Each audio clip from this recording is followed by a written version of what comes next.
युवा शक्ति जिंदाबाद, छात्र शक्ति जिंदाबाद। हम लोग एक नारा लगाते थे, जिस ओर जवानी चलती है उस ओर जमाना चलता है।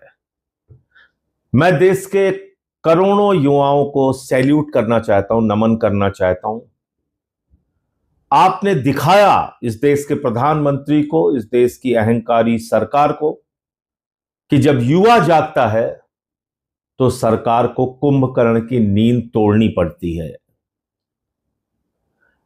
पिछले एक महीने से जंतर मंतर पे आंदोलन चल रहा था, पूरे देश में उसके समर्थन में आंदोलन चल रहा था।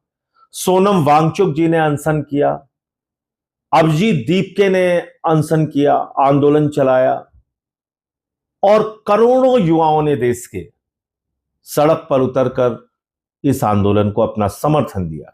और एक ही मांग थी, शिक्षा मंत्री का इस्तीफा। बहुत साफ तौर पे युवाओं ने कहा था, इससे कम में कोई समझौता नहीं होगा।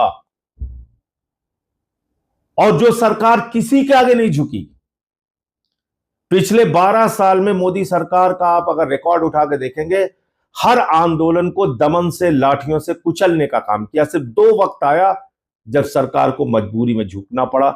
एक, किसानों का आंदोलन, 1 साल के बाद सरकार झुकी। दूसरा, नौजवानों का आंदोलन, जो अब सरकार को झुकना पड़ा और शिक्षा मंत्री का इस्तीफा हुआ।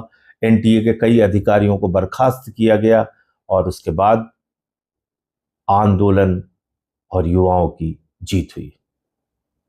मैं एक बार फिर से आप सबके संघर्ष को बधाई देते हुए यह कहना चाहता हूं कि अपनी इस ताकत को, अपनी इस शक्ति को, अपनी इस ऊर्जा को सकारात्मक दिशा में आगे लेके चलिएगा, सकारात्मक दिशा में आगे लेके बढ़िएगा।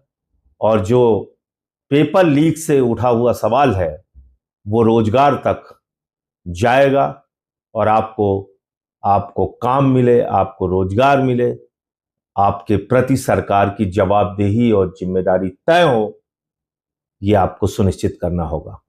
बहुत बहुत धन्यवाद।